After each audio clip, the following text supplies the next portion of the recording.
Hello and welcome back. I am Juggalord Zero, back with another video for you. This one is not units I want to see uh, brought into the Empire or the Rebellion. This is a new faction I want to bring in.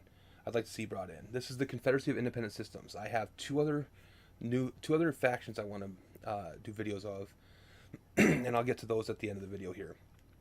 But this is a different format than my last one. I'm doing it a little bit differently. Instead of each unit option getting their own slide, I put all the options under in each unit category instead of giving each one their own slide.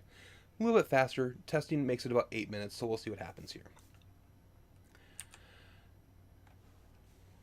Alright, so first we've got the commanders. Commanders, we have General Grievous, Asajj Ventress, Count Dooku, and Poggle the Lesser. Asajj Ventress could potentially be an operative instead of a commander, which is a possibility. But definitely Grievous, Dooku, and Poggle would be great commanders for the Confederacy of Independent Systems. Obviously, you know why. If you don't know any of these characters, go ahead and look them up on the Wikipedia. I'm cutting down on the amount of background information on the characters, because that's not what this is about. My last two videos were kind of long because of it. So, yeah, I'm cutting out the background information. If you like the background information, let me know in the comments. Maybe I'll, do a more detailed video. Yeah, so those are the commanders that I would like to see that I think would work good in a CIS faction. Next, we have the core units. Obviously, the B1 battle droids. The heavy battle droids, which are more heavily armored and more powerful weapon version of B1 battle droids. Then we have the B2 super battle droids, which are the silver big droids there with the wrist blasters. Then we have the Genoa Warriors. The Genoa Warriors could be interesting because they could have the same ability as they could have a flight ability, very similar to how like the speeder bikes and the airspeeder work, except for the fact they wouldn't have a compulsory move because they could hover very easily. It would be interesting to see what kind of stuff they could do with this, and I'm hoping these are in the works. Next up, we have Special Forces. Obviously, the Magna Guard are a good option here. They just wreck stuff with what they are. And then this one's kind of an interesting option, the B1 series rocket battle droids. They're only ever in a video game, I believe, or the cartoon. I don't remember exactly where where they originate from. But they're basically regular battle droids, maybe heavy battle droids, I'm not sure, with rocket packs. Gives them the ability to kind of move around the battlefield a little bit more, just like Luke and his jump ability. Maybe give him something like that. That'd be kind of cool. Next up, we've got support vehicles. Droideka. Droideka is a perfect one for this one. Droideka would work very similar to the eWeb team that's was just announced last week. It would work almost the exact same way. It could move. This one could probably move at 2, but then it'd have to set up and it wouldn't be able to fire on the same turn that it moved, because it always took time for it to set back up after it moved. The shields would give it an interesting option. That's why I support. It's just I think it'd be great as a support unit. Then the DSD-1 Dwarf Spider unit, Dwarf Spider droid.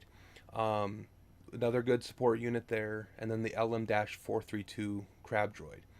The Crab droid I could see being a unit of 2, maybe 3. They're not very big.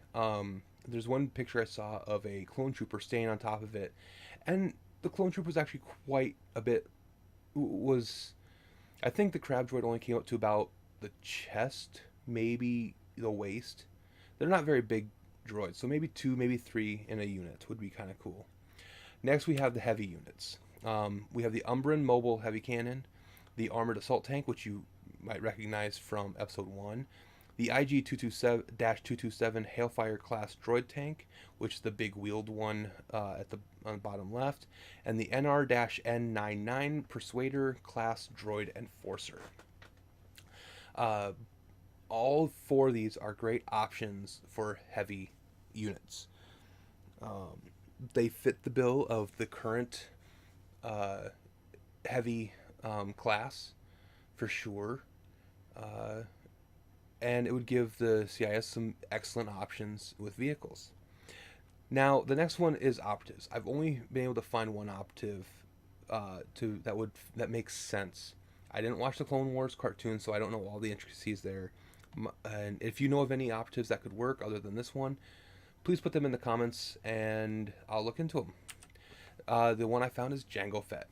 Obviously, Jango Fett is the operative that I know of that would definitely fit into this category and into this faction. With that being said, that wraps up my whole what I would like to see, what could potentially be in the faction for Confederacy of Independent Systems. They have some very interesting units, very interesting options too. In fact, with the battle droids, because they're controlled, they don't have a will of their own, suppression wouldn't work on them, which would be interesting. They would be immune to suppression, which would be, I think, would be crazy to kind of see that. Or maybe have a high suppression where you have to have a lot more suppression tokens on them in order for them to flee. Or maybe, I don't know, it'd be interesting to kind of see that kind of option there. But that's this video.